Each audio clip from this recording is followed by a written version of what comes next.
ශ්‍රද්ධාවන්ත පින්වතුනි, මේ වෙනකොට පිරිසක් අඟුලිමාල මහසෑ විහාරයේ සිටිනවා. ශ්‍රී සුගත තථාගත සර්වඥ ධාතුන් වහන්සේලා සියසින් දැක බලාගත්. තව පිරිසක් සිටිනවා දැක බලා ගන්නට පොලිමේ බොහෝ දුර ඉඳලා. ඉතින් අපි කවුරුත් ඒ භාග්‍යවත් අරහත් සම්මා සම්බුදුරජාණන් වහන්සේගේ විරාජමාන ශ්‍රී සර්වඥ ධාතුන් වහන්සේලා සිහි කරගෙන නමස්කාර කරමු. ඒ භාග්‍යවත් අරහත් සම්මා සම්බුදුරජාණන් වහන්සේට නමස්කාර වේවා. සාදු සාදු සාදු. ඒ වගේම ශ්‍රී අඟුලිමාල මුනිදුන්ගේ දහසක් ධාතුන් වහන්සේලා විරාජමාන ශ්‍රී අඟුලිමාල මහසෑරජාණන් වහන්සේට අපගේ නමස්කාරය වේවා. සාදු සාදු සාදු. පින්වතුනි, අපගේ පරම පූජනීය ගුරු දේවෝත්තම පින්වත් ලොකු ස්වාමීන් වහන්සේගේ පුණ්‍ය සංකල්පනාවෙන් ඉදිවෙන ගල්නෑව ශ්‍රී ආනන්ද මහසෑරජාණන් වහන්සේගේ සතරස් කොටුවේ නිදන් කිරීමට නියමිත ශ්‍රී සර්වඥ ධාතුන් වහන්සේලා අද අඟුලිමාල මහසෑ මළුවේ ඔබගේ සියසින් දැක බලා ගන්නට වාසනාව ලැබෙනවා. ඉතින් වන්දනා කරගත්ත පිරිස දැක්කා. වන්දනා කරගන්නට ඉන්න පිරිස මේ විස්තරය අහගන්න. ඒ තමයි අද මේ ඔබට දෑසින් දැක බලා ගන්න ලැබෙන උතුම් ධාතුන් වහන්සේලාගේ විශේෂත්වයක් තියෙනවා. ඒ තමයි, ඒ කියන්නේ මේ විශේෂත්වය මමත් පළවෙනි වතාවට තමයි දැක්කේ අද මේ ශ්‍රී සර්වඥ ධාතු වන්දනාවෙන්. මේ පින්වතුන් අහලා තියෙනවා ඇති, බුදුකිස නිමකොට කුසිනාරාවේ පිරිනිවන් පා වදාළ අපගේ භාග්‍යවත් අරහත් සම්මා සම්බුදුරජාන් වහන්සේගේ ශ්‍රී දේහයේ ශ්‍රීමත් ධාතුන් වහන්සේලා බෙදුණා. රන්දිනේ සඳුන්දර චිතකේ අප මුනිදු සිරුර දැවෙද්දී ධාතුන් වහන්සේලා බෙදුණා. බෙදුන් නැති ධාතුන් වහන්සේලා 7 නමක් වැඩ ඉන්නවා. ශ්‍රීමත් ලලාට ධාතුන් වහන්සේ ඒ විදිහමයි අද සේරුවිල වැඩ සිටිනවා. ශ්‍රීමත් දලදා වහන්සේලා 4 නම කැඩෙන්නේ ඒ විදිහමයි. අකුධාතුන් වහන්සේලා 2 නම කැඩෙන්නේ ඒ විදිහමයි. පින්වතුනි, ඊතුරු ධාතුන් වහන්සේලා ලොකු ප්‍රමාණයට, මධ්‍යම ප්‍රමාණයට, කුඩා ප්‍රමාණයට ප්‍රමාණ 3කට කැඩුණා. භාග්‍යතුන් වහන්සේගේ ශ්‍රී සම්බුදු අස්ති පුංජරය ප්‍රමාණ 3කට කැඩුණා. ලොකු ප්‍රමාණයට කැඩුණ ධාතුන් වහන්සේලා මුම් පියලි ප්‍රමාණයට, මුං ඇටයක් සුද්ධ කළාට පස්සේ තියෙනවා වගේ මුම් පියලි ප්‍රමාණයට. මධ්‍යම ධාතුන් වහන්සේලා දිග හාල් ඇටෙක්, අපි කියමුකෝ බාස්මති හාල් තියෙන එකේ කොටසක් වගේ හාල් ඇටයක භාගයක් කඩසහල් ප්‍රමාණයට. කුඩා ධාතුන් වහන්සේලා අබ ඇට ප්‍රමාණයට. අද ඔබට දකින්න ලැබෙන මේ රන්වන් මන්දිරයේ පින්වතුනි, මොම්පියලි ප්‍රමාණයේ ධාතුන් වහන්සේලා 3 නමක් වැඩ සිටිනාසේක. ඔබට මේ දකින්න ලැබෙන රම් මන්දිරේ විරාජමාන ධාතුන් වහන්සේලා තුල කඩසහල් ප්‍රමාණයේ ධාතුන් වහන්සේලා 3 නමක් වැඩ සිටිනාසේක. ඔබට මේ දකින්න ලැබෙන රම් මන්දිරේ විරාජමාන ධාතුන් වහන්සේලා අතර අබෑට ප්‍රමාණයේ ධාතුන් වහන්සේලා 4 නමක් වැඩ සිටිනාසේක. ඒ ප්‍රමාණ 3ෙන්ම ධාතුන් වහන්සේලා එක තැන මමත් මේ දැක්කාමයි ඔබ සියලු දෙනාට දෑසින් දැක බලා ගන්නට වාසනාව ලැබෙනවා. ඒක ඔබගේ ජීවිතේ විශාල වාසනාවක්. පින්වතුනි, මේ මොම්පියලි ප්‍රමාණයේ ධාතුන් වහන්සේලා රම් පැහැයට හුරුයි. කඩසහල් ප්‍රමාණයේ ධාතුන් වහන්සේලා මුතු පැහැයට හුරුයි. අබෑට ප්‍රමාණයේ ධාතුන් වහන්සේලා කුමුදු මල්, ඒ කියන්නේ ඇද්දල පාටට හුරුයි. ඉතින් ඒ ධාතුන් වහන්සේලා දැක බලා ගන්නට ලැබෙනවා. පින්වතුනි, මේ ධාතු වන්දනාවේදී මට සිහි කල්පනා වුණේ අපිට භාග්‍යවත් අරහත් සම්මා සම්බුදුරජාණන් වහන්සේ සියසින් දැක බලා ගන්නට බැරි වෙන්න ඇති. ඒ භාග්‍යතුන් වහන්සේ මధుර මනෝහර ශ්‍රී සද්ධර්මයේ දේශනා කරනකොට අපිට මේ දේශ බලාගෙන බණහන්ඩත් බැරි වෙන්න ඇති. රහතුන්ගේ යුගයත් මගහැරෙන්න ඇති. ඒ පින්වතුනි, අපි අවාසනාවන්ත නැහැ. භාග්‍යතුන් වහන්සේගේ ශ්‍රීමත් ධාතුන් වහන්සේලා ඇස් දෙකට දකින්න ලැබෙනවා. කොයි තරම් වාසනාවක්ද. අපිට කවදා හරි මේ බුදු සසුනේ පිහිටක් ලැබේවි කියන සංඥාවක් අපේ හිතට දැනෙනවා. භාග්‍යතුන් වහන්සේගේ ශ්‍රීමත් ධාතුන් වහන්සේලා ඇස්වලට දකින්න ලැබෙනවනේ කියලා හිතනකොට, දැනෙනකොට, පෙනෙනකොට අනුබුදු මිහිඳු මහරහතන් වහන්සේ ලංකාවට වැඩම කළයින් පස්සේ දවසක් දේවානම්පියතිස්ස මහරජුරවන්ට කියා හිටිනවා, මහරජතුමනි, අපි කල්පනා කළේ භාග්‍යතුන් වහන්සේ බැහැ දකින්න යන්නයි. එතකොට කියනවා,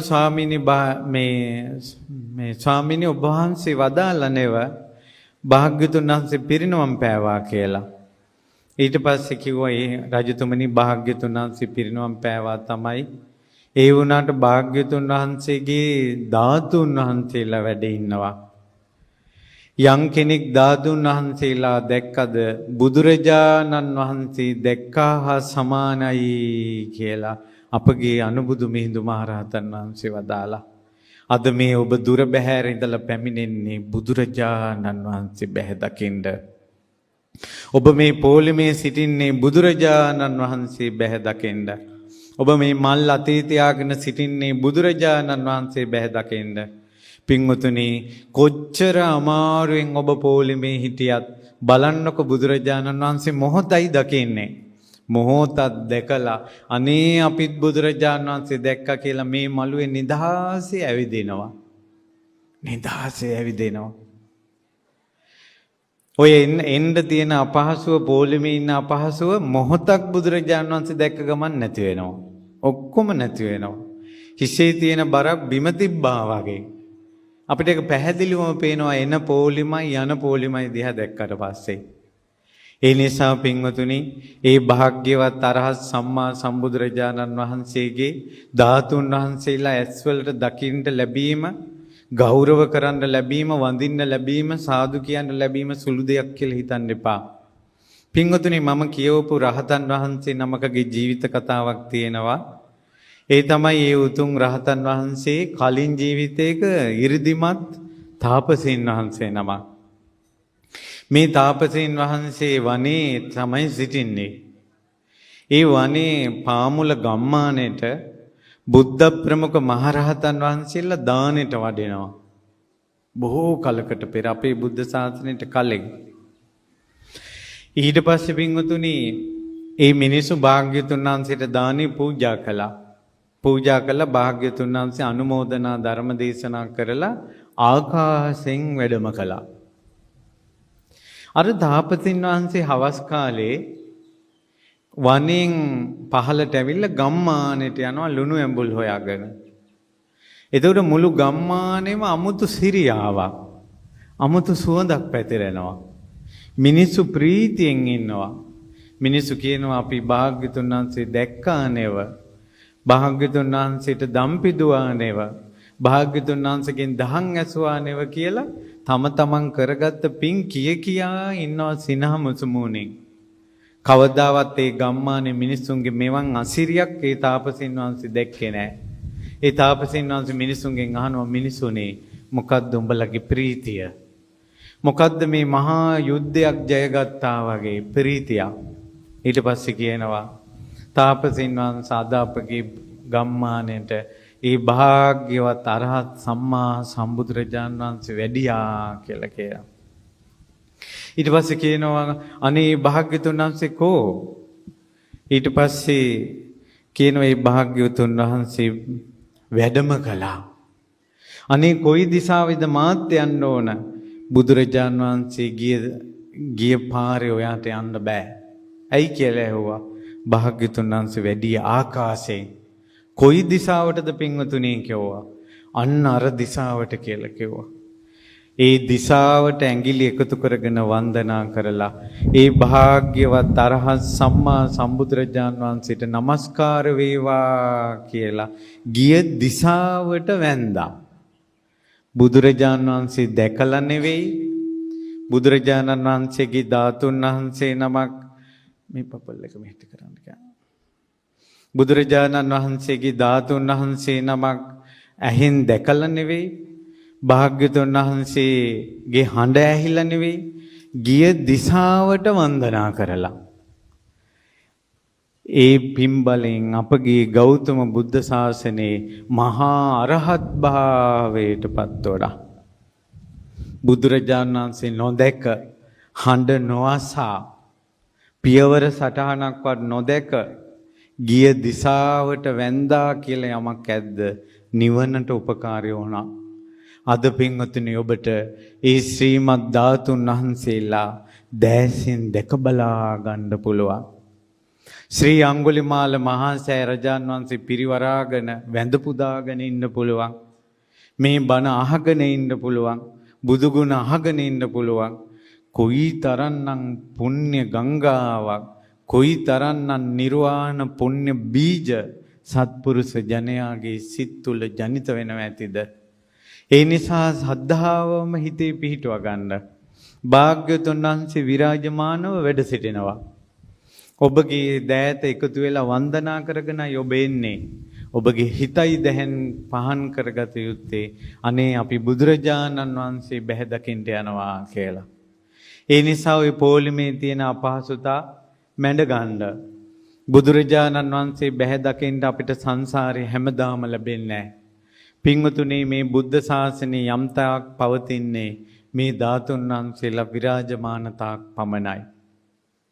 යම් දවසක මේ උතුම් ධාතුන් වහන්සේලා පරිනිර්වාණයට පත් වුණොත් එහෙම එදාට බුද්ධ ශාසනය සම්පූර්ණයෙන්ම අවසන් වෙනවා. හැමෝටම පින්වතුනි ධාතුන් වහන්සේලා දැක බලාගෙන වඳින්න බෑ. කොයිතරම් මේ පණිවිඩය වුණත් ඈතකට ගියත් එහෙම හැමෝටම අවස්ථාව ලැබෙන්නේ නැහැ.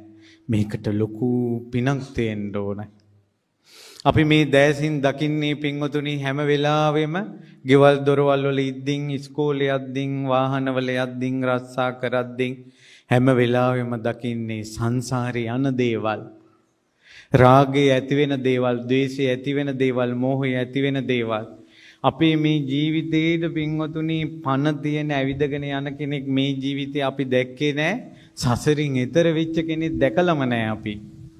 ඒ වුණාට අපේ ඇස් වලින් අද සසරින් එතර වුණ බුදුරජාණන් වහන්සේ දකිනවා. බුදුරජාණන් වහන්සේගේ ශරීරයේ කොටසක් හරි අපි දකිනවනේ. අපිට රාගයේ තිබ්බට, අපිට ද්වේෂයේ තිබ්බට, අපිට මෝහයේ තිබ්බට රාග, දේශ, මෝහ දුරු කරපු සතර අපායෙන් එතර වුණ අමා මහ නිවනටපත් වුණ බුදුරජාණන් වහන්සේ අද අපිට දකින්න ලැබෙනවා. ඒක ඔබගේ ජීවිතේ විශාල යහපතක් බවට පත් වෙනවා. ඉතින් ඒ නිසා හිත ගොඩාක් සන්තෝෂයටපත් කරගන්න. අනේ සසරින් ඊතරට වැඩිය බුදුරජාණන් වහන්සේගේ ශ්‍රීමත් සරුවඥ ධාතුන් වහන්සේලා දැක බලා ගන්න ලැබෙනවා කියලා. මේ ධාතු වන්දනාවට පැමිණෙන ඔබට කිසිසේත් පාඩුවක් වෙන්නේ නැහැ. මොකද මෙතන කොයි පැත්තට ඇස් ගියත් බුදුරජාණන් වහන්සේගේ ධාතුන් වහන්සේ නමක් තමයි දකින්න ලැබෙන්නේ. මේ මණ්ඩපේ විරාජමාන ශ්‍රී සර්වඥ ධාතුන් වහන්සේලා 19ක් ඇහැට පේනවා. රම් මුඳු තුල ඇද්දල පාටින්, කිරිසුදු පාටින් ධාතුන් වහන්සේලා 19ක්. මොම්පියලි පමණේ ධාතුන් වහන්සේලා 3 නමක්. කඩසහල් ප්‍රමාණේ ධාතුන් වහන්සේලා 3 නමක්. අබෑට ප්‍රමාණේ ධාතුන් වහන්සේලා 3 නමක්. මේ හතර නමක් වශයෙන් දස නමක් වැඩ සිටිනවා. ඒ නිසා ඔබ කොයි විදිහට දැක්කත් ඔබට බුදුරජාන් වහන්සේ පෙනෙනවා. මග හැරෙන්නේ නැහැ. පින්වතුනි අපි ඇස් වලින් දැක්කේ මේ තාක්කල් මේ ජීවිතේ පවා රාග දේශ මොහ ඇවිස්සෙන දේවල්. මේ ඔක්කොම සසරට මේ හැම දෙයක්ම අනිත්‍ය ස්වභාවයටපත් වෙන කෙලිසිලා යන වෙනසිලා යන දේවල්. ඒත් අපේ අද ඇස්වලට පේන්නේ කෙලෙසෙන වෙනසෙන ලෝකෙන් ඈතර වුණ බුදුරජාණන් වහන්සේ. පින්වතුනි සමහර අය කියනවා ධාතුන් වහන්සේලා ඇට කැබලි කියලා. නමුත් ඒ වචනේ සුදුසු නෑ පින්වතුනි. ඒකට හේතුව ඔබ අහලා ඇති පින්වතුනි අපි මෙහෙම හිටියට අපගේ හිතේ තියෙන ස්වභාවය අපේ ලේවල පවා මුසු වෙලා තියෙනවා. අපේ හිතේ ස්වභාවය අපේ ඇටකටුවේ පවා මුසු වෙලා තියෙනවා. බුද්ධ කාලේ බ්‍රාහ්මණයෙක් හිටියා. ඒ බ්‍රාහ්මණයාගේ නම වංගීස. ඒ වංගීස බ්‍රාහ්මණයාට පුළුවන් මැරිච්ච කෙනෙක්ගේ හිස් කබලට තට්ටු කළා ඒ මැරිච්ච කෙනා කොහෙද ඉපදුනේ කියලා කියන්න පුළුවන්. ඒ කියන්නේ කෙනෙක් මැරුණාට පස්සේ ඉපදුන තැන පින්වතුනි එයාගේ ඇට කැබැල්ලේ පවා මුසු වෙලා තිබෙනවා. පව් කරපු කෙනෙක් අපායේ ගියා කියලා එයාගේ ඇටකටුවේ පවා මුහු වෙලා තියෙනවා. පින් කරපු කෙනෙක් දෙව්ලොව ගියා කියලා ඇටකටුවේ පවා මුහු වෙලා තියෙනවා. පින්පව් මිශ්‍ර කෙනෙක් මනුලොව ඉපදුනා කියලා ඇටකටුවේ පවා ලියවිලා තියෙනවා. පින්වතුනි අප මොනිදුන් දසමරුන් පරදා අමා නිවනට වැඩිය බව මේ අස්ති ධාතුවේ පවා විරාජමාන වෙලා තියෙනවා. බුදුරජාණන් වහන්සේ රාග දේශ මොහ දුරු කළා කියලා මේ අස්ති ධාතුවේ පවා මොහු වෙලා තියෙනවා. බුදුරජාණන් වහන්සේ දසබල ඥාන ඉපදුවා කියලා මේ අස්ති ධාතුවේ පවා මුසු වෙලා තියෙනවා. බුදුරජාණන් වහන්සේ සඩ්ඩ අසාධාරණ ඥානයෙන් යුක්තයි කියලා මේ අස්ති ධාතුවේ පවා මුසු වෙලා තිබෙනවා. සුනීත සෝපාක අඟුලිමාල සසරෙන් එතර කළ බව අනුත්තර පුරිස ධම්ම සාරති ගුණය මේ අස්ති ධාතුවේ පවා මුසු වෙලා තිබෙනවා. කිසිවෙකුට ලං විය නොහැකි අසාමාන මෛත්‍රියකින් අපේ බුදුරජාණන් වහන්සේ වැඩ සිටිය බව මේ අස්ති ධාතුවේ පවා මුසු වෙලා තිබෙනවා. මහා කරුණාවෙන් ලෝකයේ දෙස බලලා මේ සත්වයන් ඈතර කරන්නට බුදු කරුණාවෙන් 45 වසක් ලොව දෙස බැලූ බව මේ අස්ති ධාතුවේ පවා ලියවිලා තියෙනවා මුසු වෙලා තියෙනවා. පින්වතුනි බුදුරජාණන් වහන්සේ දෙව් මිනිසුන්ට හිතසුව පිණිස 45 වසක් චතුරාර්ය සත්‍ය ධර්මයේ මන්දුර මනෝහර ලෙස දේශනා කරමින් අනන්ත සත්වයන් සංසාරයෙන් ඈතර කළා. ලෝ සතුන් ඈතර කරවන කලාතුරකින් ලෝකෙට පහළවන බුදු කෙනෙක් බව මේ අස්ති ධාතුවේ පවා මුසු වෙලා තියෙනවා. පින්වතුනි සාමාන්‍ය කෙනෙක් නැති වුණාට පස්සේ සාමාන්‍ය කෙනෙකුගේ මිනි අලු ටිකක් වුණත් ඉඩමකට ඉස්සොත් ඉඩමත් පාළු වෙනවා. මිනි ඇටකටු වැළලුවොත් ඉඩම පවා පාළු වෙනවා. බලන්න පින්වතුනි අසිරිය අපේ බුදුරජාණන් වහන්සේගේ අස්ති ධාතුන් වහන්සේට වඳින්න දිනෝ දහක් මල් අරන් ඇවිල්ලා පුද පුදා සාදු කියා වැඳ වැඳ යනවා. මිනිසුන්ගේ ජීවිතේ මෝසලකම නැති වෙලා යනවා. මිනිසුන්ගේ ජීවිතේ අවාසනාව නැති වෙලා යනවා.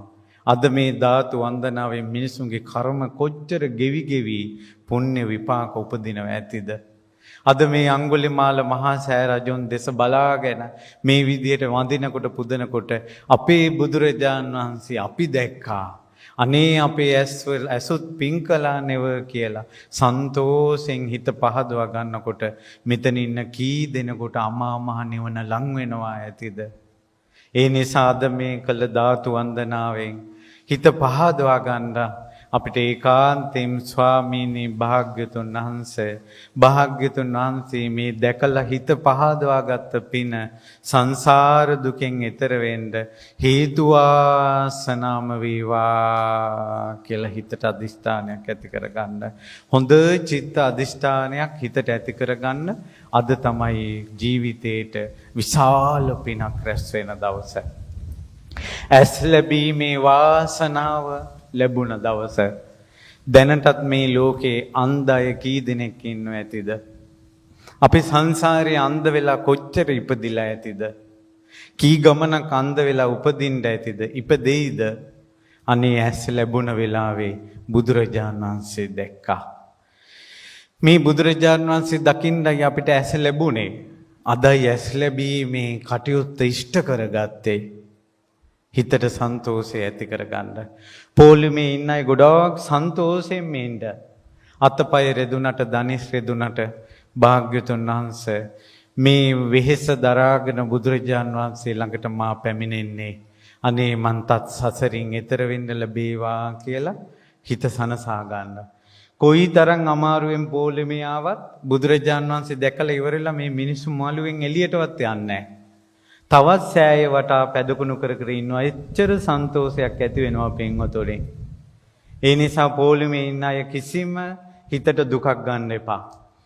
හිතට සද්ධාවම ඇති කරගන්න. බුදුරජාන් වහන්සේ දකින්නයි යන්නේ කියලාම හිතන්න. හොඳයි. ඉතින් ඒ නිසා අද දවසේම රෑ 8:00 වෙනකල් ඔබට අවස්ථාව තියෙනවා වන්දනා කරගන්න. 29 වෙනිදා වෙනකල් 30 වෙනිදා උදේ ඉඳලා උදේ 6:30ට අඟුලිමාල මහසෑයෙන් ධාතුන් වහන්සේලාගේ පෙරහැර ආනන්ද මහාසෑයට පිටත් වෙනවා. එතකොට මඟ දෙපස ඉඳගෙන වැඳ පුදා ගන්න පුළුවන්. ඉතින් අද මේ වන්දනාව සහ කිටි අනුශාසනාව සඳහා පින්වත් චන්දන ගජනායක මහත්මයා සහ නිලූසා ඉඩමේ කෝරාල මහත්මිය චෙනුලි දියණිය සහ සෙනුලි දියණිය විසින් දායකත්වයේ දරුවා.